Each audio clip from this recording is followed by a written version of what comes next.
Quase 6 milhões de animais de companhia moram em metade dos lares portugueses. Tornou-se legítimo procurar nos animais fontes de afeto e de apego. Mais, a demonstração pública dessa afeição é hoje encarada com naturalidade. Mas ao mesmo tempo que assistimos a uma humanização sem paralelo dos animais domésticos, considerados e acarinhados cada vez mais como membros da família, os canis e os gatis municipais estão sobrelotados. Milhares de animais são recolhidos das ruas todos os anos. E outros tantos que têm vaga, não têm vaga nos centros de acolhimento. Uma situação que pode colocar e coloca a segurança e a saúde pública em risco. Como se explica que ainda se verifique este fenómeno em Portugal, país que fez avançar a legislação de proteção dos animais para um patamar de elevada exigência? E como é que se previne e combate o abandono de animais? Eu sou Aurélio Gomes e hoje no Pode Pensar, o podcast Ideias para Consumir da DECO Proteste, vou refletir em voz alta sobre esta temática com Laurentina Pedroso, primeira provedora do animal em Portugal, a nível nacional e médica veterinária, e também com a jurista da DECO Proteste, a Magda Canas, que eventualmente vai surpreender quando nos explicar quais são as obrigações legais, sim, legais, dos detentores de animais de companhia e das principais queixas que chegam à defesa do consumidor. Vamos também tentar perceber, com a nova provedora do animal, se é possível criar um Sistema Nacional de Saúde para animais que não traga encargos ao Estado. E ainda, polémica, o que são as touradas no século XXI? Bom, bem-vindo às duas, ou bem-vindas às duas. Eu começo já por si, Laurentina Pedroso, provedora do animal, para que as pessoas comecem a perceber que já existe provedoria do animal em Portugal. E antes de ir às feridas deste tema, eu gostava que filosofássemos aqui um bocadinho entre nós. A história de como o homem domesticou alguns animais e os integrou na esfera familiar e dos afetos é uma história curiosa e até intrigante. Este apego que sentimos pelos animais, nomeadamente por cães e gatos, desafia a racionalidade? Desafia a racionalidade porque estamos a falar de um conceito que é universal e que existe desde sempre, que é a capacidade do ser humano amar. E quando nós estamos a falar em amar, aprendemos com os animais algo que é difícil muitas vezes, que existe até entre os próprios seres humanos, que é o tal amor incondicional.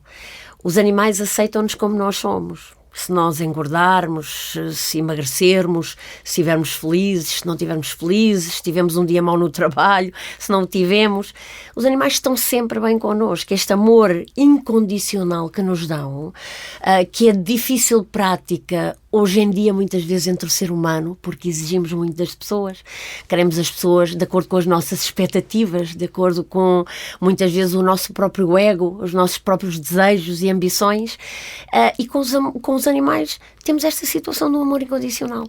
Deixa-me fazer um bocadinho de advogado do diabo, porque é para isso também me pagam. Muitas vezes, eu percebo o que é que quer dizer, os animais também não têm outro remédio senão aceitar-nos como nós somos. Mas não acha que às vezes são os desafios do exterior aquilo que nos coloca algum desconforto que nos faz crescer? Ou seja, às vezes precisamos de escolhos no caminho para fazermos mudanças. Se nós vivêssemos sempre em amor, sermos aceitos sempre tal como somos, na volta não crescíamos. Digo eu, é uma pergunta. Sim, e não crescemos e temos imensos desafios a nível do nosso dia-a-dia, no nosso trabalho, na relação entre as pessoas. E eu acho que os afetos com os animais hoje em dia são mais procurados exatamente pelo fenómeno que lhe expliquei anteriormente. Por comparação com o resto do mundo. Por comparação, exato, que nos faz falta o chegar e ter aquele toque, o chegar e ter aquele amor, o chegar e ter aquele momento em que ninguém nos questiona se fomos perfeitos durante o dia, se cumprimos com todas as nossas obrigações profissionais, pessoais. É uma aceitação. E, portanto, dentro desse âmbito, a noção do tal amor incondicional e que nós precisamos. Se calhar todos nós, se pensarmos nas crianças, precisam do seu brinquedo em que agarrar, não é verdade? Aquele momento de segurança. É um bocadinho, e nós nos animais hoje em dia também queremos aquele toque de emoção, de amor, que muitas vezes em crianças tivemos com os nossos brinquedos, não é? Com as nossas bonecas, com os nossos carrinhos. Portanto, é emoção, é amor. Portanto, os animais de companhia estão a ocupar um lugar vago pela família, por exemplo? Também. Um país envelhecido, também, a precisar, muitas vezes solitário, não é? Muitas vezes, portanto, hoje em dia, em situações em que temos pessoas que vivem sozinhas, não é? E no caso fundamental nos idosos, em que muitas vezes o animal é a sua única companhia. E, portanto, fazem parte do lar e são fundamentais para esta partilha de amor e do evitar a solidão. São fundamentais. A Magda quer acrescentar alguma coisa? Eu queria acrescentar um ponto que me parece importante. Há sempre aqui um risco, que é de nós analisarmos o papel dos animais sempre por referência à utilidade que têm para nós. Eu estava a pensar nisso. Pronto. É sempre um antropocentrismo, mesmo quando queremos dizer que não é. Sempre. Eu estou a falar em utilidade. Eu não estou só a falar na utilidade que os animais tinham em tempos e que continuam, apesar de tudo, em algumas zonas ainda hoje a ter, por exemplo, na agricultura. O cão de guarda. No cão de guarda. Sim. Não estou apenas a falar dessa utilidade. Esta utilidade emocional de que a Laurentina estava a falar também é uma utilidade em si mesmo. Sim, não claro. É? E nós não nos podemos esquecer que os Isso animais... não é necessariamente mau, é bem pelo contrário. De todo. É um bem, De todo. caso, Mas exato. corremos, lá está, esse risco de analisar sempre ou atribuir-lhes direitos na medida em que eles tenham alguma utilidade para nós. É um risco. Estou a perceber. Portanto, quando pensamos nisto, devemos estar sempre em guarda para pensar quando estamos a impor uma visão muito humana a uma vida que provavelmente não é nada comparável com a vida, os Exatamente o que me sentimentos parece. humanos e por aí. Uma coisa também que mudou foi, diria, Laurentina, é esta normalização, o que não tem nenhuma cor esta palavra que eu estou a usar, é mesmo neutra, a normalização da demonstração de afeto em público. Eu já tenho uma idade e, portanto, via isso mudar. As pessoas tinham uma relação muitas vezes carinhosa com os animais, mas um bocadinho, tu estás na tua vida, eu estou na minha, e agora há um entrelaçamento e sem problemas, sem pudores, isso demonstra-se à vista de todos. Isso é uma evolução também. É uma evolução e também faz parte da democracia, não é verdade? As nossas Claro. sociedades vão evoluindo e hoje em dia, cada vez mais, nós achamos que temos o direito de expressar os nossos sentimentos da forma como os entendemos, não é verdade? E isso acontece na parte entre o homem e os animais e em outras situações de igualdade, de género, que anteriormente não aceitávamos na nossa sociedade e que hoje aceitamos como perfeitamente normais e que volta ao mesmo tema que estou a dizer. É expressar amor, é expressar, afetos, não é? Sim, é disto que estamos exatamente. aqui a falar. Não descurando o que a Magda disse bem, que é o facto de que, e provavelmente falaremos um pouco disso neste programa, o termos aqui a situação de que quando temos um animal, temos responsabilidades para com esse animal, não é verdade? Portanto, o animal não serve ao ser humano para completar somente vazios. O ser humano também está aqui para o animal. E é por isso que o ser humano considera, entre aspas, membro da família. E eu, quando considero membro da família, penso numa família funcional, numa família normal, porque muitas vezes os animais também estão inseridos em famílias que são mais disfuncionais, está bem? Sim, e é por isso que há também uma evolução das palavras. Não é hoje muito aceitável que se fale em dono de animal, pois não? Pois não.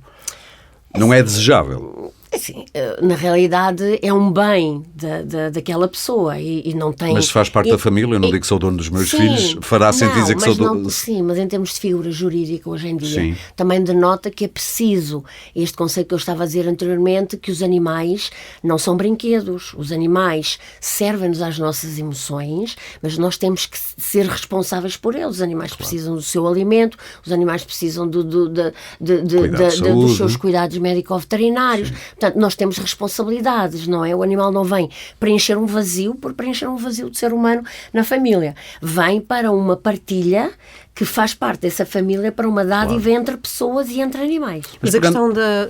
Permita-me interromper. A questão da utilização do termo dono, de facto, é muito questionável. A própria lei, em regra, fala ou de responsável ou de detentor. Detentor. Exatamente. Juridicamente falamos dessa forma. Nós optamos sempre por utilizar uma dessas duas expressões. Não é que dono não seja correntemente aceite, não é, pela sociedade. Agora, efetivamente, se à luz do direito nós já temos um estatuto jurídico do animal, parece-me mais correto falar precisamente de detentor ou de responsável. E pegando exatamente nisso, foi em maio de 2017 que entrou em vigor a nova lei, o Estatuto Jurídico do Animal. Foi um salto legislativo. Temos uma lei num patamar exigente, Magda? Eu diria que temos a lei num patamar relativa, mas não suficientemente exigente ainda. À presente data. Então vamos lá explicar. Sim. Nós temos que ter aqui em conta que a proteção dos animais é um processo, não é um fim em si mesmo. Ou seja, nós não podemos admitir que numa determinada data vamos ter os animais suficientemente protegidos. Temos que ir dando todos os passos necessários nesse sentido, de os protegermos cada vez mais. Não podemos entender que vai haver um horizonte temporal pré-determinado em que se vai naquele atingir dia esse objetivo. X ao meio-dia todos os animais estão protegidos. E Portugal é um caso muito particular. Porquê? Porque nós começámos muito cedo nisto da proteção dos animais. O primeiro passo foi dado em 1919. Pois é, já há mais de 100 anos. Exatamente. Há 102 anos, 103. Pronto. E nesse ano começou a ser considerado crime toda a violência exercida sobre animais, punindo essas condutas com penas de multa ou prisão. Já esse diploma punia quem em lugar público empregasse serviço de animais extenuados, famintos ou doentes. É muito interessante isto.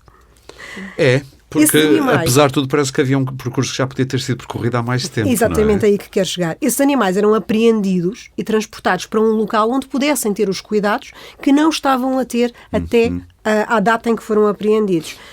Também, por essa altura, foi atribuída a legitimidade processual às associações protetoras de animais. Isto há 103 anos. Nós temos, porém, um país que tem sido muito lento nisto da proteção dos animais. Isto porquê? Porque o Estatuto Jurídico do Animal, como disse bem, só veio a surgir em 2017. E já há dúvidas sobre o futuro dessa lei, não é? Precisamente. Acontece que, naturalmente, entre 1919 e 2017, mal seria se não tivesse havido outros passos. Houve muitos outros passos. Por exemplo, a criminalização de algumas condutas no Código Penal, na revisão ao Código Penal que ocorreu em 2014, é um dado muito importante, porque veio punir condutas como a morte, os maus tratos, o abandono, e com penas severas. Portanto, esse ponto também foi fundamental. Portanto, temos aqui três datas que eu queria muito destacar. 1919, 2014 e 2017. Sim. E 2017. Que são, assim, as três datas fundamentais. O Estatuto Jurídico do Animal, ainda que tenha sido um inegável marco, por essa altura já estava previsto, lá está, tudo o que está no Código Penal e que eu estava a referir, e que nos diz que quem, sem motivo legítimo, infringir dores, sofrimento ou quaisquer outros maus-tratos físicos a um animal de companhia, é punido com pena de prisão de até 1 ano ou pena de multa até 120 dias. Exatamente. Temos também previsto que, se dos factos que acabei de referir resultar a privação para o animal de um importante órgão ou membro, imagine um mau trato que resultou, por exemplo, na perda de um olho. Sim, ou de uma pata, sim, que acontece, não é? Ou a afetação grave e permanente da sua capacidade de locomoção. Nesse caso, o agente é punido com pena de prisão de até 2 anos ou pena de multa de até 240 dias. Eu acho que as pessoas não têm noção disso. De todo. Portanto, as pessoas podem ir presas, neste caso, quando infligem danos significativos a um animal, até 2 anos. Mas, Aurélia, eu queria aqui acrescentar... Alguém foi condenado até hoje, sabes? Sim, já há casos de condenações nos tribunais portugueses. Sim. Eu queria aqui acrescentar que Portugal chegou realmente atrasado a este ponto em que foi reconhecido o Estatuto Jurídico do Animal. Sem dúvida. Isto porquê? Porque na Áustria, por exemplo, que é um país comunitário, os animais deixaram de ser considerados coisas em 1988. Meu Deus. Na Alemanha e em França, em 1999. Portugal, ou seja, atrasos de 20 anos, pelo menos. Pelo menos um atraso de 20 anos. Não é admissível. Agora, como tudo o que é positivo, mais vale tarde do que nunca. Claro. Deixa-me só mencionar. Sim, realmente houve um atraso de 20 anos. Eu, na altura em que este diploma 2014 foi produzido, Anteriormente a estas datas, estava como bastonária e tivemos o prazer de fazer uma compilação. Bastonário dos veterinários? Bastonário da Ordem dos Médicos Veterinários. Exatamente. Fizemos uma compilação do direito europeu a nível destas situações de Código Civil e de Código Penal, que entregamos na Assembleia da República e que teve na origem desta legislação de 2014.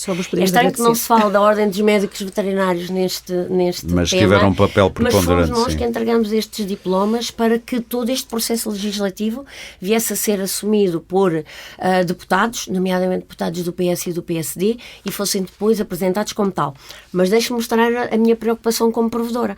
Depois de nós termos esta legislação de 2014, 2017, já para não falar do histórico, e no histórico nós protegemos muitas vezes a situação da parte dos animais de tração, não é? Dos cavalos, dos equinos, portanto, que eram muito maltratados e grandes sofrimentos, e que já era uma preocupação da sociedade nessa altura. Nós, ultimamente, estamos a ter um grande retrocesso, porque, independentemente de toda esta legislação, o Tribunal Constitucional vem a avaliar uma série de situações que ocorreram de mortes de animais, nomeadamente uma pessoa que esventrou uma cadela e que, ao ser avaliado de acordo com esta legislação, que aqui estamos a falar do Código Penal, veio a mostrar-se que poderia haver inconstitucionalidade do que aqui estamos a falar. E, portanto, que este Código Penal, ao não haver a figura do animal completamente protegido na Constituição, torna, de alguma forma, incompatível aquilo que nós temos na legislação de 2014, na sua operação de vir a condenar estas pessoas que maltratam ou que matam animais. E este exemplo deste juiz pode fazer carreira com outros juízes. Já foram três situações que ocorreram, e isto agora passou a nível superior, e penso que não haverá parece não haver outra alternativa que ser considerada inconstitucional. O que é que nós podemos fazer? O que nós podemos fazer é agora contemplar, e é algo que eu, como provedora, também estou a trabalhar como proposta e farei chegar, espero já nas próximas semanas, que seja incluído na Constituição a palavra animal. Sim. E não estamos, mais uma vez, a falar de algo particularmente inovador.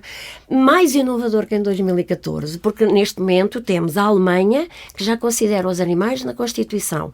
Temos a Itália, que recentemente colocou os animais na Constituição. E, portanto, se o fizermos nós brevemente, seremos muito pioneiros, mais do que a própria Europa. Agora, deixe-me só dizer-lhe o seguinte, não é fácil mudar a Constituição, certo? Nada.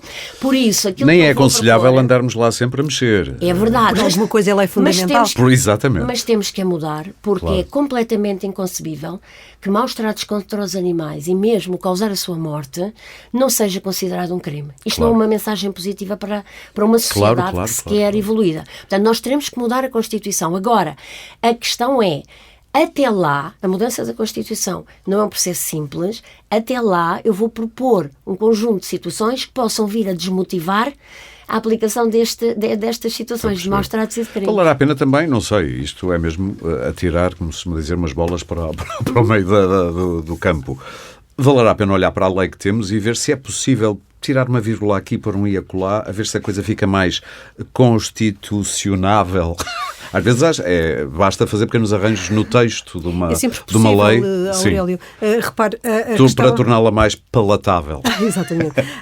A questão da alteração da lei para permitir que ela fique mais a conviver melhor, no fundo é com isto. A Constituição, com não é? A Constituição.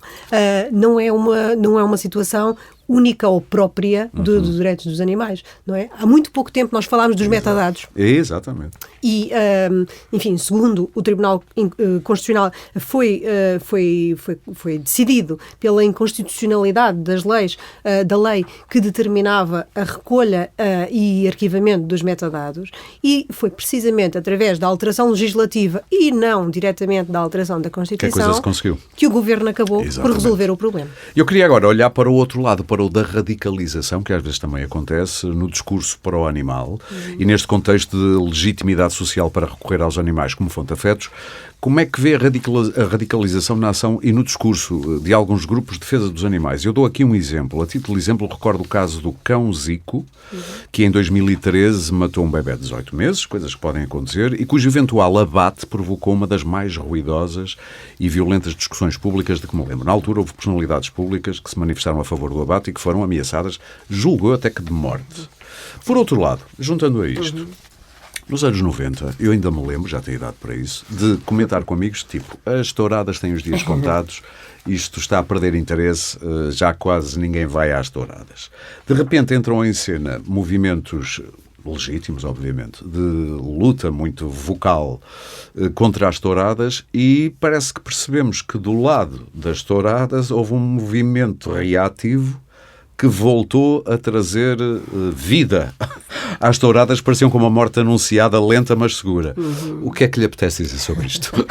Vamos cá ver. Eu concordo com o que disse. Muitas vezes nós temos movimentos que tornam estas situações radicais, certo? Mas são duas situações diferentes, a situação que aqui falamos, da morte de um bebé por um animal e das touradas. Mas, por outro lado, até se podem tocar. Não, a morte do bebé só foi porque as pessoas que advogaram o abate do animal para ser perigoso foram ameaçadas de morte. Certo, mas é assim, nessa situação específica nós temos legislação que tem que ser aplicada. E muitas das vezes aquilo que as pessoas não entendem é que dentro de um determinado processo não há outra solução em relação a um animal do que não ser a própria morte do animal. O que eu estou a dizer que pode ser questionável é que muitas vezes, quando estes animais agridem estas crianças, e a ponto grave como este da morte, os estudos que nós temos provam é que o próprio animal faz isto, por vezes, em situação reativa. Isto é, o próprio animal foi vítima de abusos e, ao ser a vítima de tantos abusos, reage da forma como sabe, defendendo-se. Agora, este é um assunto de que as autoridades, em cada enquadramento, têm que avaliar e há cumprimento legal a ser executado, está bem? Não. Eu lembro que na altura houve um abaixo-assinado para impedir o abate do cão Zico, como ele era conhecido, e que levou a 15.000 assinaturas na primeira semana. Certo, claro. Mas a lei tem que seguir o seu curso. E as questões relacionadas com animais suscitam paixões, todos sabemos. Não é? É mesmo isso. A questão das touradas parece-me até ter pouco a ver com estas situações. Exatamente. Estas situações têm exclusivamente a ver com a detenção de animais perigosos, que têm uma legislação específica, obrigações específicas, que os donos devem cumprir. Mas sabe que há muita gente que desafia essa coisa. Existe, e não há animais perigosos, há donos ou detentores perigosos. Porque deixe-me dizer, nós temos situações com crianças que não estão relacionadas com as raças perigosas, certo? Isto é uma verdade e nós temos essa legislação enquadrada como tal, que existem em qualquer raça, não é? Há sempre um grau de imprevisibilidade. Em todos os animais, mas como estou a dizer, nós devemos avaliar essas situações, porque nós não sabemos o que é que o animal passou naquela família para reagir daquela forma, está bem? Agora, em situações de perigo, a vida do homem ainda se consegue sobrepor à do animal. Eu já não falo do caso... Mas há que avaliar essas situações com muito cuidado. Desde que é proibido em Portugal abater animais, em canis e por aí fora, muitas vezes os animais não têm lugar e andam por aí a bandos. Já não é a primeira nem a segunda vez que pessoas, especialmente idosas, têm sido atacadas e mortas. E não se vê matilhas. E não se vê muita gente sublinhar isto. Isto é importante. Estamos a falar também de um valor muito importante que é a vida humana, não é? É importante. Hoje em dia as câmaras municipais estão atentas a esta situação e a procurar soluções para estes animais. Principalmente têm obrigações novas desde 2016. Sim. Não queriam, mas tiveram que as ter. E muitas vezes esta muitas situação... não estão a cumprir. Esta situação das matilhas é complicada porque muitas das crias já nascem num ambiente em que não estão a conviver com o ser humano, certo? Exatamente. E, portanto, os comportamentos são distintos. Mas a sociedade, no que diz respeito à componente veterinária e legal, está atenta ao assunto das matilhas, mas há muito a fazer neste domínio. Mas há muito uma pergunta mesmo. que se põe: porquê legislar para um caminho que é desejável, ninguém põe isso em causa, mas depois sabendo-se que não vai ser possível levar a legislação a bom porto e que depois vão acontecer coisas destas em que a vida humana é posta em causa. É verdade. É uma estratégia que nós temos que seguir porque a nível de prevenirmos estas situações tem muito a ver com a identificação delas logo de início e com aquilo que nós sabemos que é fundamental que aconteça, que são campanhas de esterilização para os animais. Não é possível nós estarmos a querer lutar contra o abandono quando deixamos que os animais estejam a procriar, não é verdade? Claro. E que todo este problema se torne exponencial. Portanto, o cuidado das câmaras, das associações que trabalham muito bem nestas matérias e fortes campanhas de esterilização dos animais para evitar esta reprodução indesejável. Claro. Diga-me só uma coisa, voltando à polarização que às vezes existe entre grupos opostos, pró-tourada, contra-tourada, por exemplo, como é que vê a possibilidade de serenar ânimos, abrirem-se vias de diálogo? Acha que é fácil? É possível? Eu vou... Vê-se com bons olhos? Ou às vezes parece-me que há associações dos dois lados que existem só para existir. E que quanto mais falam alto, aquilo parece um discurso para se auto-justificarem. E julgam quanto mais berrarem, mais se justificam. Mas depois, o que ganham na prática, às vezes parece muito pouco. Tem toda a razão. Eu nem sei se devo dizer qualquer coisa depois do que disse. Peço desculpa. Só porquê? Porque tem toda a razão. Mas não é o meu papel estar para aqui a fazer arengas. Mas eu só posso concordar consigo, porque por vezes nós até pensamos, estamos realmente com o interesse de defender o animal. Às vezes e vou-lhe dizer, o animal na tourada que sofre não é só o touro. Existe outro animal, certo? Que é o cavalo. Exatamente. O cavalo também tem situações em espetáculos tauromáquicos que podem ser melhorados, na verdade. Imagina o stress do animal quando vê aquilo tudo ali a passar-se à volta. E isso é uma questão muito portuguesa, porque a utilização do cavalo na tourada é exclusivamente das touradas à portuguesa. Sim. Em Espanha o cavalo vem protegido. Também, mas normalmente em Espanha há mais proteção. Mas também exige sim, claro. Podemos avaliar. Mas eu concordo quando diz que parece que há aqui uma polarização e que não chega aqui a um bom porto de tentarmos ter um equilíbrio. Às vezes parece que estas pessoas usam aquelas associações para se resolverem. Há ali coisas para resolver e as associações funcionam como o balde do lixo das emoções. Olha, eu se dissesse isto, não sei se... Não, podia estar em risco o seu cargo. Mas ouvindo dizer, deixe-me que... Eu acho que há muito a fazer no âmbito das touradas. Claro que Mas nós temos que ir... O caminho faz caminhando, certo? Quando nós trabalhamos e dizemos isto... há grupos que dizem isto tem que existir. Estão legitimados como? Estão legitimados pela própria legislação, não é verdade? Porque as touradas são consideradas cultura. Um espetáculo certo? cultural. Um espetáculo cultural. Depois temos outros grupos que dizem assim, isto tem que acabar. Certo? E entre uma coisa que existe, legitimada pela lei, e outros grupos que dizem que isto tem que acabar, vai um grande caminho. Sabe porquê? Porque aqueles que estão no meio termo têm que perceber como é que nós pensamos as touradas à luz do século XXI, não é verdade? O que é aceitável ou o que é que não é aceitável? Que stress ou que dor envolve para os animais que estão presentes nesta tourada? Mas mais do que tudo, o que falou desta polarização, não é? Tem a ver com o facto de que muitas vezes nós queremos impor aquilo que as nossas ideias, não é verdade? Negociar implica abdicar sempre de alguma coisa e o outro também chegar a um meio termo. Certo, quando a gente não quer negociar, só quer impor, não há mas sabe que diálogo quando nós possível. queremos proibir algo é sempre muito complicado. Sim. Hoje em dia, quando nós dizemos queremos proibir as touradas, como disse bem, parece que desde que se começou a falar em proibir as touradas ainda há mais pessoas... Do outro lado da barricada. Exatamente. Porquê? Porque em democracia isto é inerente ao próprio ser humano. Se parece a física, uma força gera sempre uma força de reação. Não é? Vamos proibir que as pessoas agora deixem de fazer. Quer dizer, o que é que eu penso que nós temos que lá chegar? Temos que dar passos, há situações que podemos melhorar, devemos melhorá-las, há que começar a falar do assunto de uma forma técnico-científica e começar a educar e mostrar às pessoas o que é que se passa ali e as pessoas é que têm que concluir. Já que estamos nas touradas, proibir ou legalizar, já que estamos nas touradas, e já vamos falar de outras coisas, mas aproveito que estamos nas touradas, uma ideia sobre um espetáculo menos agressivo e meio caminho caminho para uma solução mais definitiva? Por exemplo, a proibição de objetos perfurantes no espetáculo taurino. Olha, ou nem sei se diz assim, sim, às vezes eu tenho medo de falar disto, porque tenho uma linguagem muito própria. Não, está mas pronto, correto. mas percebe o que eu quero dizer. É uma linguagem Mas acha que corretíssima. o lado das touradas ia aceitar isto e o lado anti-touradas ia aceitar isto? Eu vou-lhe dizer, eu dei uma entrevista a um jornal há uns meses atrás e disse exatamente isso, que penso que com o tempo as touradas, para evoluírem num espetáculo que se mantenha, No certo? século XXI, sim, no século XXI, terão que se modernizar, e modernizar é olhar para os animais do ponto de vista do seu bem-estar. E obviamente que os objetos perfurantes que são usados nas touradas têm que ser equacionados. Tive logo um conjunto de pessoas que me disseram que se não houvesse objetos perfurantes as touradas acabariam. Não vejo porquê.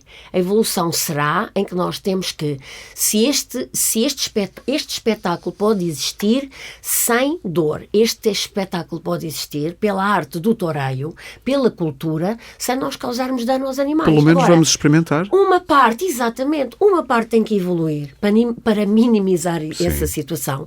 E se calhar a outra parte também tem que evoluir, de pensar que não se pode acabar com o espetáculo, mas sim, nesse espetáculo, resolver os assuntos que dizem respeito ao bem-estar animal. E que estão a fazer um caminho. E que estamos a fazer um caminho. Exatamente, como dizia há pouco a Magda, que não é assim de um dia para o outro, não é um caminho. Não é todo um dia para o outro. E nós aqui corremos um grande risco, que é o de seguir por caminhos que nos levam ao extremo, tanto num sentido como no outro. Mas isto parece ser a fruta do tempo. É a fruta do tempo. Em todas as áreas. Porque é um enorme risco nós cairmos na armadilha da humanização dos animais. Eu sei. Nós estávamos aqui a falar há pouco de Estatuto Jurídico do Animal. O que é que o Estatuto Jurídico do Animal faz? Deixou de considerar, acima de tudo, concentra-se nesta ideia fundamental, que é deixou de considerar os animais enquanto coisas. Deixou de considerar os animais enquanto coisas, então o que é que os animais são? Ora, por um lado, não são seres humanos, por outro lado, também não são coisas. Então o que são? Têm uma natureza jurídica autónoma. A personificação ou personalização dos animais é um risco, porque lhes retira precisamente aquilo que eles têm de especial, esta característica específica, claro, não é? Que ajuda a construir esta natureza jurídica tão própria como é a dos animais. O maior risco que nós corremos é o de polarização. Vamos, agora vou chamar a senhora doutora Magda, a senhora professora Magda Canas, da BEC Proteste. Vamos a uma aula prática sobre os direitos dos animais, obrigações dos detentores e eu vou pôr entre aspas chatices várias, como tenho aqui no guião.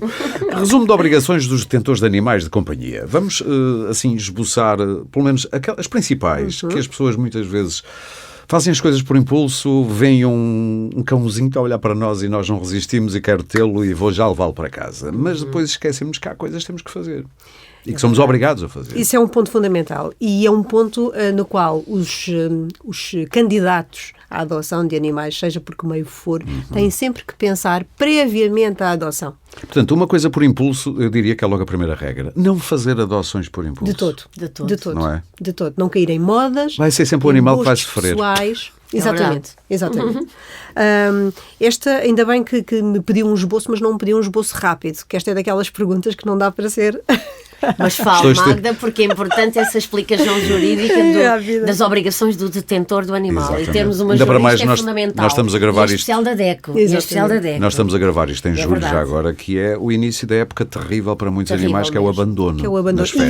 E não só. É a questão de ser julho e é a questão de estarmos a atravessar uma crise económica. São dois fatores fundamentais que determinam um acréscimo exponencial dos casos de abandono dos animais. Pode ser a tempestade perfeita este ano? Pode ser a tempestade perfeita este ano. E essa é uma das grandes preocupações. Porque são dois fatores muito importantes. A falta de dinheiro e a falta de tempo. Isto porque ter um animal é caro. Não é? Pois é, já lá vou, porque eu queria saber sobre a possibilidade da criação de um serviço nacional. Mas agora concentremos-nos nas obrigações dos donos e realmente as primeiras obrigações que eu queria desde logo sublinhar são os cuidados de higiene, de bem-estar, de saúde, segurança dos animais. Isto é desde logo o mais importante. Mais importante do que ter, enfim, a questão da identificação assegurada e de tudo mais, é o bem-estar dos animais. Mas, naturalmente, essa também é uma obrigação. Ou seja, à presente data, sendo que a maioria dos animais de companhia nos lares portugueses são cães e gatos. É muito importante lembrar que, neste momento, todos os cães devem estar identificados através do microchip. Sim. Essa obrigação, neste momento, já se aplica. E registados na Junta de Freguesia? Registados junto de freguesia são os animais de raças potencialmente perigosas. Okay. Era essa a dúvida que eu tinha. Sim. A identificação faz-se através do SIAC, que é o Sistema de Informação de Animais de Companhia, que, como disse, para os cães, neste momento, já está integralmente aplicável. No caso dos gatos e furões são mais residuais, mas estão incluídos nesta legislação, ainda estamos numa fase transitória. Estamos numa fase transitória porque este dever de identificação já se coloca em relação à maioria deles. No entanto, aqueles que tenham nascido antes de 25 de outubro de 2019, ainda, à presente data, podem não estar registados. Tem até quando? Tem até 25 de outubro de 2022, porque o legislador deu um período transitório de 3 anos aos donos para procederem à identificação dos gatos e dos furões. Tem menos de 4 meses para fazer isso. Menos de 4 meses para o fazer. E depois também é muito importante a questão das visitas regulares ao veterinário, por todos os motivos, mas também por esta questão do microchip. Porquê? Porque em cada visita ao veterinário é importante verificar se o microchip continua apto a ser lido. Um microchip é uma máquina, claro. E, portanto, Imagino que tenha uma pilha ou coisa que valha para funcionar. Pode falhar, simplesmente. Na visita ao veterinário, verificar se esse microchip continua a funcionar. Sim. Caso contrário, de nada servirá ter um animal registado e com o microchip colocado, não é? Exatamente. Se ele não for apto a ser lido. É um outro ponto fundamental. Depois, as regras específicas de identificação das raças potencialmente perigosas, como há pouco estávamos aqui a dar alguns traços gerais, que se relacionam com regras específicas de registro, por exemplo, de medidas de segurança na habitação, de placas indicando que naquela habitação existe um animal potencialmente perigoso.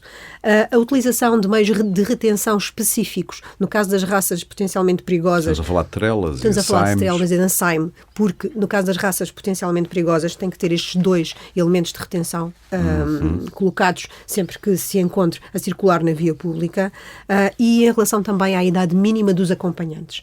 Ou seja, não podemos permitir que um animal de raça potencialmente perigosa esteja a passear, por exemplo, na companhia de um adolescente de 12 ou 13 anos. Okay. Só desse adolescente. Tem que ter um adulto, tem que ser maior de 16 anos, responsável, que esteja a acompanhar aquele animal. Porquê? Porque estamos a falar aqui de responsabilidade. Tem que ser a pessoa que está a acompanhar o animal, tem que ter uma idade que já lhe permita assumir a responsabilidade pela vigilância desse mesmo animal. Posso ir a tribunal.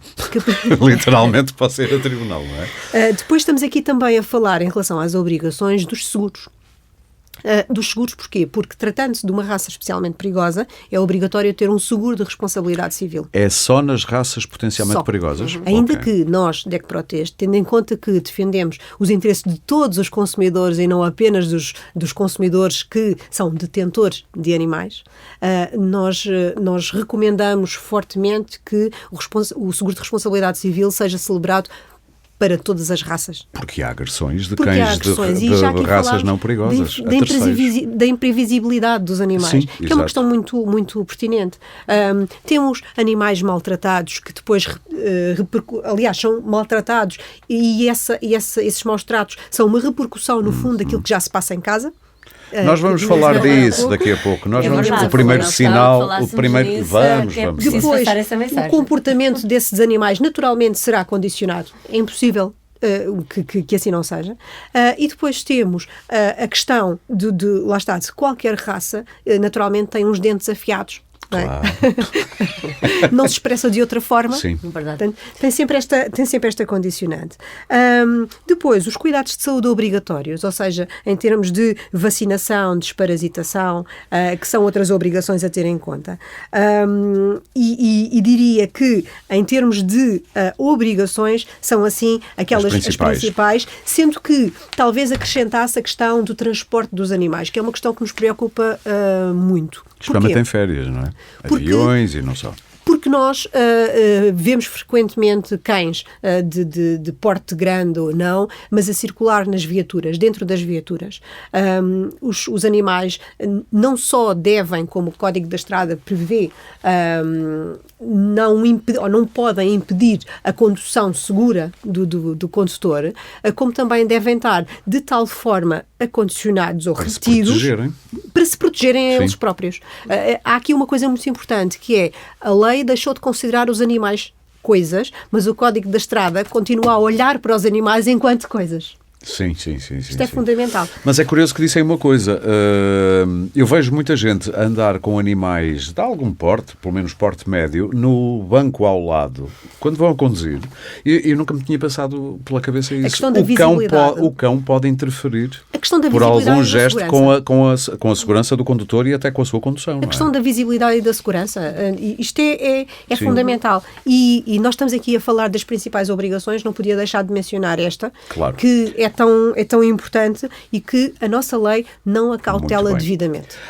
Há pouco aqui a Magda falava, e nós temos dois assuntos para falar agora com a provedora Laurentina, que é... Mas foi muito bom ouvir Sim, estas claro. obrigações, muito mais da voz da DECO, porque é importantíssimo para o consumidor perceber. Mas duas coisas que eu gostava de ouvir da sua voz. Vamos falar, por um lado, da sinalização, já daqui a pouco. Às vezes o mau trato no animal é o primeiro sinal de violência naquele seio familiar, de violência doméstica. Mas ainda antes, o preço destas coisas. O preço de ter um animal, as pessoas muitas vezes não têm noção, é caro. É caro por tudo, desde as rações aos tratamentos, aos os cuidados. Isto é mais caro do que muita gente às vezes supõe. Há agora uma ideia que vale a pena falar dela, até para a desmistificar, porque muita gente já tem muitas ideias feitas sobre o que vem a ser um eventual futuro Serviço Nacional de Saúde para animais, portanto veterinário, digamos assim. Mas o que nós já sabemos é que não é bem assim. Mas eu acho que a provedora poderia explicar-nos melhor. Não é bem assim. Eu vou deixar mais explicações para um futuro muito próximo, mas aquilo que lhe posso dizer é que portanto, as ideias... é um work in progress. É um work in progress.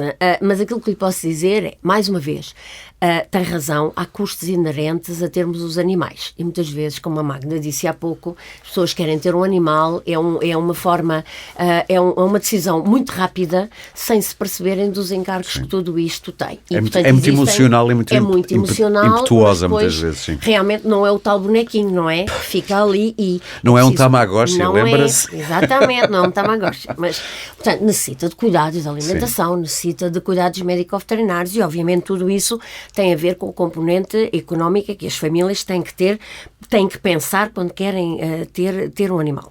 Mas em relação ao que me questionou, é claro e é óbvio que existem estes custos e que há famílias que, obviamente, os enquadram e que os podem assumir. E é por isso que decidem, de uma forma consciente, de que estamos a falar, tem que ser sempre de ter um animal, tem que ser sempre uma forma consciente. São responsáveis pelo mesmo e, portanto, com certeza que equacionaram todas estas situações e conseguem, no seu seio familiar, comportar estes custos.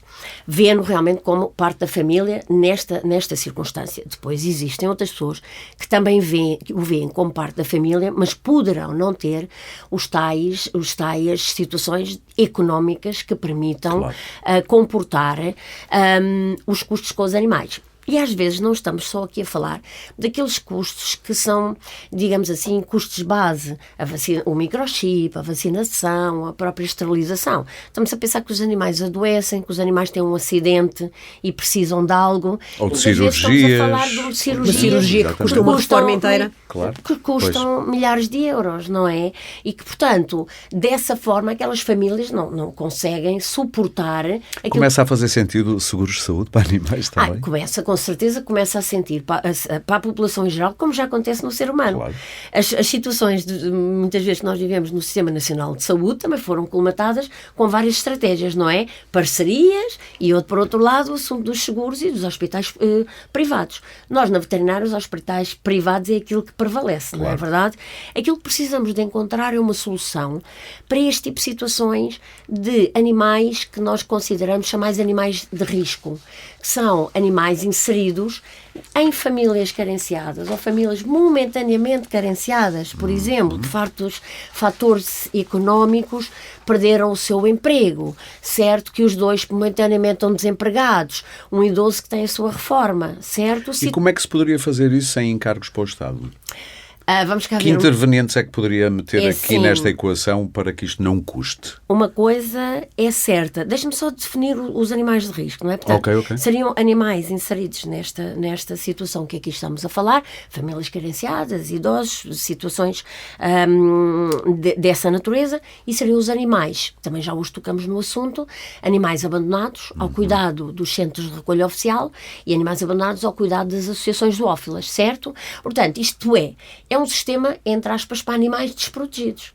Está bem? Não é para o meu cão, se calhar não é para o cão ou gato da Magda. Pelo menos neste primeiro passo. Com certeza, porque sejamos realistas, nós sabemos como é que está o nosso Sistema Nacional de Saúde. Não é? Portanto, nós estamos aqui a pensar em criar um sistema que venha dar mais peso ao erário público, certo? Portanto, depois pergunta-me e diz-me como é que se concretizam então estas situações sem peso custo para o erário público. Sim. A ideia é usar infraestruturas que já existem, certo? E usar infraestruturas que já existem, estamos a falar, por exemplo, e vou dar só como exemplo, a rede privada, que já existe, mas a rede, entre aspas, pública, que são os hospitais que nós temos nas entidades de ensino médico-veterinário. E que temos uma rede que hoje em dia é considerável. Temos 8 entidades de ensino veterinário, temos 8 escolas de enfermagem e, portanto, esta situação está colmatada pelo Estado. Porque as entidades, pelo menos aquelas que funcionam do âmbito público, certo, são pagos já com o dinheiro dos contribuintes e já têm verbas cujo objetivo é ensinar e podem praticar o ensino ajudando as câmaras municipais. As instituições têm ali cobaias, entre aspas, sem pagarem por isso, não é? Exatamente. Portanto, podem não praticar é um fazendo, sim. Sim, exatamente. Portanto, não lhe estou a dar o conceito global do que aqui vai ser, mas estamos já a dizer que não é para todos os animais e estamos já a dizer que vai usar uma rede que já existe de infraestruturas. Segundo para o Estado. Só acrescentaria aqui que, mesmo em relação às famílias que têm capacidade financeira para fazer face aos muitos custos que um animal comporta, também existem determinadas formas de colmatar, enfim, para fazer face a esse tipo de despesas.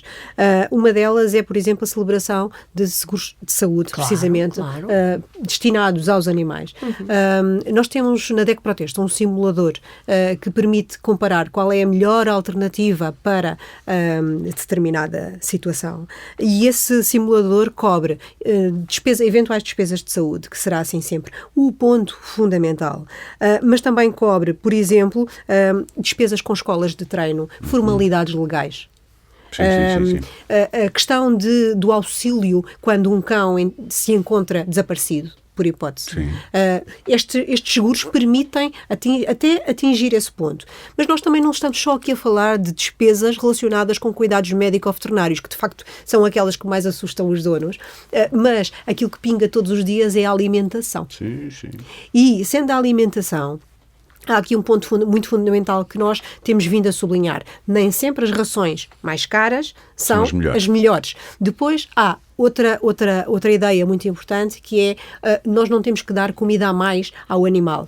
Ou seja, podemos entender isso como um mimo, mas é contraproducente. Portanto, podemos estar a prejudicar a sua saúde por estar a dar comida a mais ao animal. Não podemos ser contra o pâté de foie, porque estamos a engordar gansos à força e depois de estar a engordar o animal que temos em casa. E depois nós temos também, estamos a viver neste momento uma realidade em que os alimentos para os animais são cada vez mais caros. Por tudo, condicionado pela inflação, mas não apenas. Basta dizer que a Ucrânia era o nosso principal fornecedor de cereais para as rações dos animais. E neste momento estamos nada nos está a vítimas de chegar uma certa chantagem da do outro lado, sim.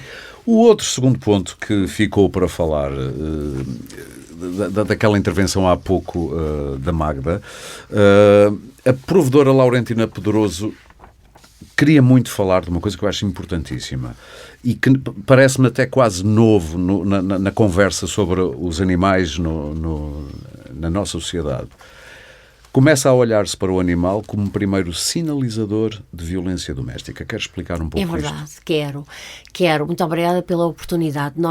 Eu realizei esta sexta-feira passada um evento chamado The Link, a ligação, e é a ligação entre os maus-tratos a animais e a violência entre as pessoas, com uma ênfase particular na violência dentro da família, está bem? Violência contra as mulheres, também homens, obviamente, mas nós sabemos que a violência doméstica afeta mais as mulheres, as crianças e os idosos. E isto é algo muito importante que eu quis trazer para debate público, porque não está a ser bem equacionado. Nós muitas das vezes ainda temos a tal ideia de que estar a ver um maltrato animal ou estar a presenciar um vizinho que maltrata o animal é algo que é ligeiro. Não é. Muitas das vezes é uma mensagem para a qual nós temos que estar atentos. Com isto eu quero dizer, nem todas as pessoas que maltratam animais vêm a maltratar as pessoas, mas há hoje uma forte correlação, é um facto bem estudado de que quem maltrata animais tem mais probabilidade de maltratar pessoas. E há uma forte ligação entre os maus-tratos a animais e a violência na família. Muitas das vezes, em países onde nós temos estes assuntos já muito bem enquadrados, até do ponto de vista legal, a violência doméstica está sempre relacionada, ou quase sempre relacionada, a maus tratos aos animais. Quando nós temos o crime de violência doméstica, o que se pretende proteger é a saúde da mulher. E a saúde mental e a saúde física. A saúde mental é muito importante. E os estudos demonstram que muitas vezes o agressor usa o animal na família para coagir a vítima, para retaliar, para exercer pressão para ela não tomar medidas e abandonar esse lar e até mesmo acusar o agressor. Dados muito importantes e recentes dizem que, por exemplo, em Inglaterra, 95% das pessoas da ação social que foram investigar queixas de violência doméstica acabaram a perceber-se, certo, que 95% das vezes havia situações de maus tratos também ao animal. Isto é, o agressor exercia sobre esse animal o mesmo tipo de violência que exercia contra a mulher. E estamos a falar de situações como espancamentos, estrangulamentos, facadas, queimaduras, situações de âmbito sexual, situações muito graves. Desse estudo, essa ação social, esses técnicos, 50% conseguiram chegar à conclusão de que houve morte de animal no seio dessa família onde a violência doméstica existia.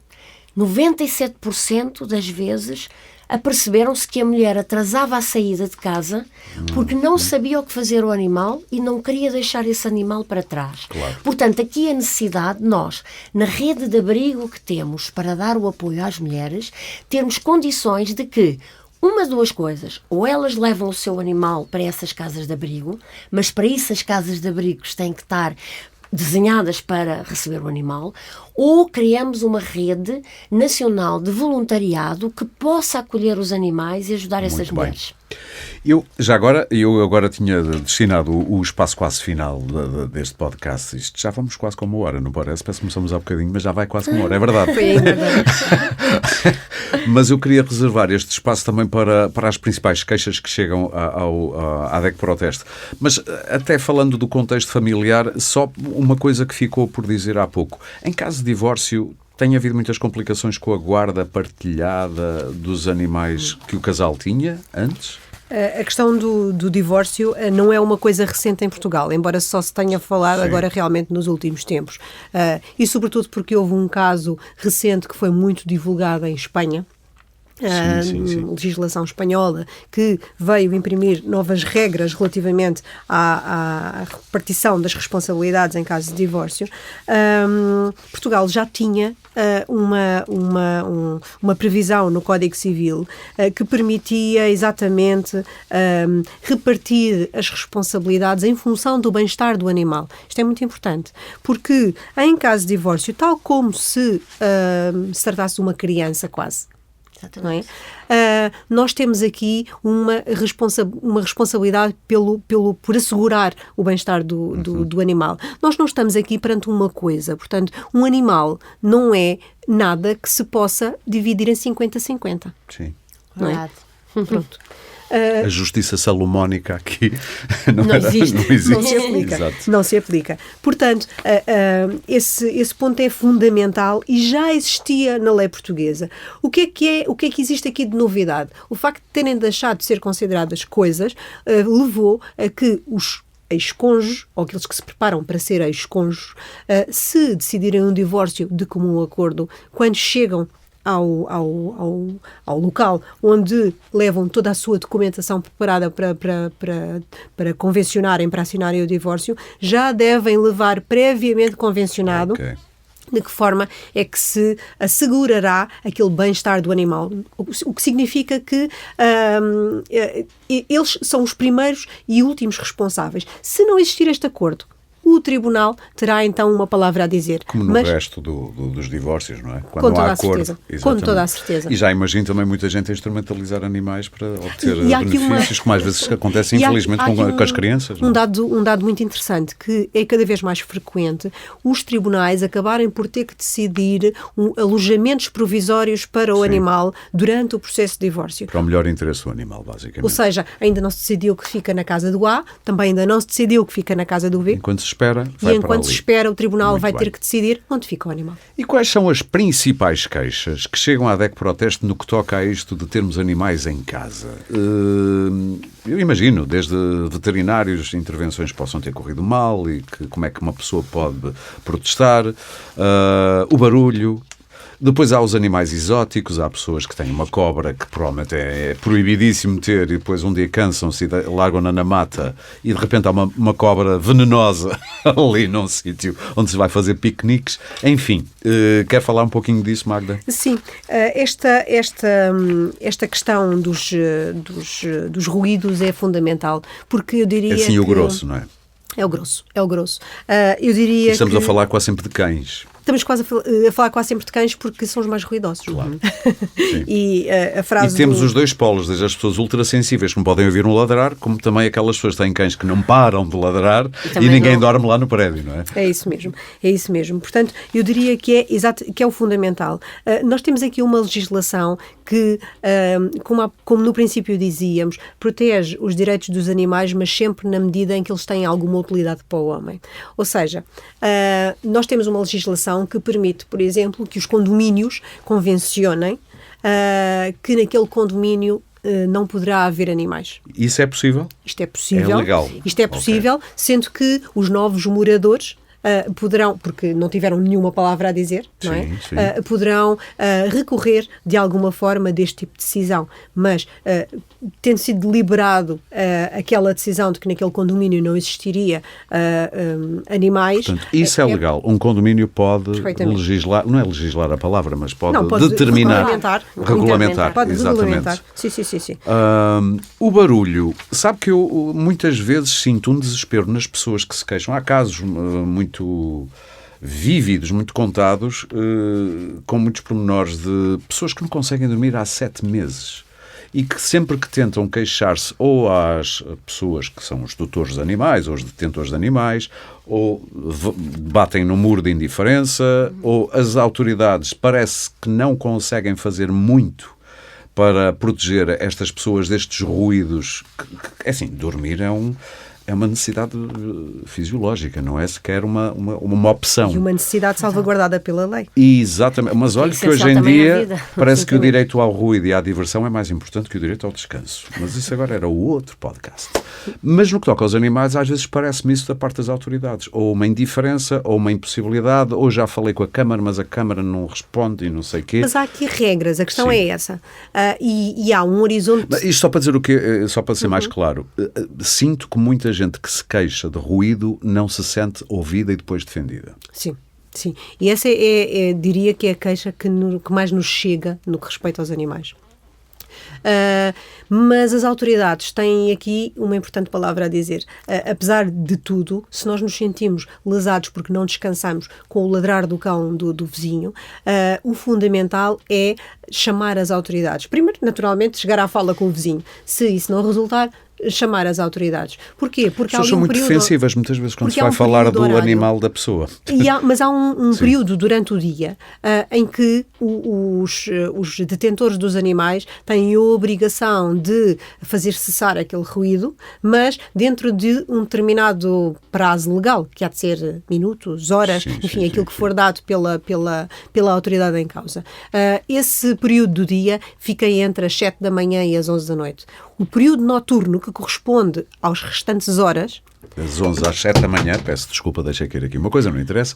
O ruído é absolutamente inadmissível porque prejudica, lá está, o bem-estar das pessoas. Claro. E, nesse sentido, o papel da autoridade é fazer cessar de imediato, é impor que se cesse de imediato aquele ruído. Repare-se que muitos dos cães que fazem ruídos... Mas a quantidade de queixas que recebem lá na DEC não dá a entender que as autoridades pouco fazem ou são impotentes ou têm desinteresse, não sei. É o que me parece. Dá a entender e eu acho que existe pouca confiança das pessoas nas autoridades para executarem esse papel. Acha que também fazem pouca denúncia? É isso? Fazem pouca denúncia. As pessoas têm aqui um papel fundamental, tanto na proteção dos seus próprios interesses, como na proteção dos interesses dos animais. Repare que muitos destes cães estão a ladrar porque ficaram retidos dias e noites inteiras, às vezes, num terraço pequeno. Exatamente. É preciso perceber porque é que um animal está a ladrar durante tantas horas. Claro, exatamente. Até pode ser por fome e por sede. Portanto, o animal está por abandono, por se sentir abandonado, pode estar abandonado na sua própria casa. Portanto, uma queixa até pode ser feita também a associações de defesa dos animais, para além da polícia, para irem investigar o que é que se passa com aquele animal que ladra tanto. Lá está, não impede que, acima de tudo, se primeiro chega à fala e depois se chamas as autoridades. Esse ponto é fundamental. Depois há aqui uma outra queixa que também nos chega frequentemente, tem-nos chegado cada vez mais, que tem a ver com os difíceis processos de adoção que os candidatos têm enfrentado nas associações, nos centros de acolhimento de animais. Temos recebido muitos relatos de potenciais candidatos à adoção responsável, que se dirigiram a centros de acolhimento e se confrontaram com perguntas inimagináveis relativamente, um exemplo, se é possível, relativamente à capacidade financeira daquele agregado familiar, situações em que os centros de acolhimento pretendem fazer visitas à casa e visitas antes e pós-adoção, para perceber se aquela casa tem ou não condições para manter animais. Enfim, e estas eu podia aqui acrescentar muitas outras questões. Se já tem outros animais que possam eventualmente colidir com aquela espécie. Imagino que tem um gato. Se tem um gato, se calhar já será mais difícil adotar um cão, por hipótese. Temos recebido muitas queixas destas. E assustamos-nos precisamente com o facto de não existir neste momento regras para esse tipo de adoção. Porque se ou seja, é um terreno virgem. É um terreno virgem. Se esses centros de acolhimento tivessem, no fundo, um molde, não é? Que lhes permitisse uniformizar, no fundo, as perguntas que são feitas em processos de adoção, as coisas já seriam aceitas de outra forma. E existia aqui maior justiça e clareza nos critérios da atribuição dos é tudo mais fácil animais. Para todos, basicamente. Porque aquilo não é uma montra de centro comercial, apesar de tudo. Mas vamos terminar, mas é importante. É verdade que não há uniformidade nos centros de recolha oficial ou nas associações no critério, mas as questões que são colocadas pelos centros de recolha oficial e pelas associações são importantes. Tem que ser. Porque tivemos a falar exatamente disto, de que tem que haver uma responsabilidade na adoção do animal. E há muitas pessoas que, de forma recorrente, pretendem adotar, e muitas vezes pretendem adotar com uma associação, depois com outra associação, depois o centro de recolha. E muitas vezes é importante. Nós nem tivemos tempo, mas há pessoas conhecidas por terem 50 gatos em casa, por exemplo. É importante para quem dá o animal. E conseguem assegurar o bem-estar do animal? Muito provavelmente não. Da adoção, desculpe, é importante que essas questões sejam colocadas, porque é preciso garantir a tal situação. Há capacidade económica, existem outros animais que lidam com o bem-estar. Portanto, eu penso nesse aspecto, os centros de recolha oficial e as associações que exigem esses questionários estão a fazer um bom trabalho. E a minha última pergunta... talvez de uma uniformização como a DECO está a sugerir, não é? E a minha última pergunta para a provedora tem a ver exatamente com uma coisa muito parecida, ou melhor que está nesse âmbito, tem a ver, disse ao público na entrevista, no final do ano passado, salvo eu, que os abrigos ilegais terão o fim à vista. Sim, claro. Hoje em dia está a haver um trabalho de levantamento de todas estas situações. E é do próprio interesse de quem detém animais poder confirmar perante as autoridades, neste caso é o ICNF, que esse abrigo existe e que tem esses animais. Nós tivemos ocorrências muito graves com abrigos e com incêndios que tornaram essa exposição muito grande e agora está a fazer um trabalho... E com presidentes de junta que diziam, eu não fazia a mínima ideia que havia aqui, como é que é possível não saber que existia um terreno ali com animais? Pronto, vamos pensar que hoje em dia...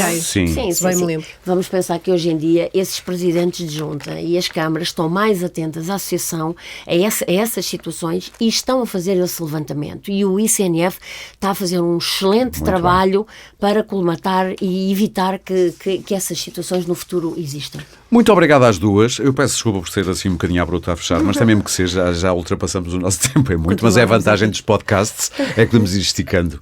Muito obrigado às duas, foi um prazer. Obrigado também a quem nos ouviu e fico com esta informação em deco.proteste.pt/animais.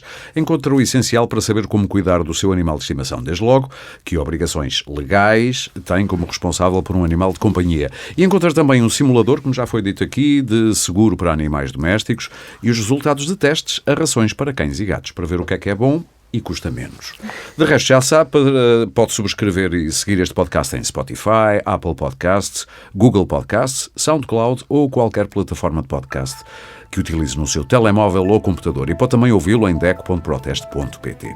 Este episódio teve, como sempre, coordenação editorial de Maria João Amorim, produção de Sandra Borges e foi gravado aqui e produzido nos estúdios da Índico.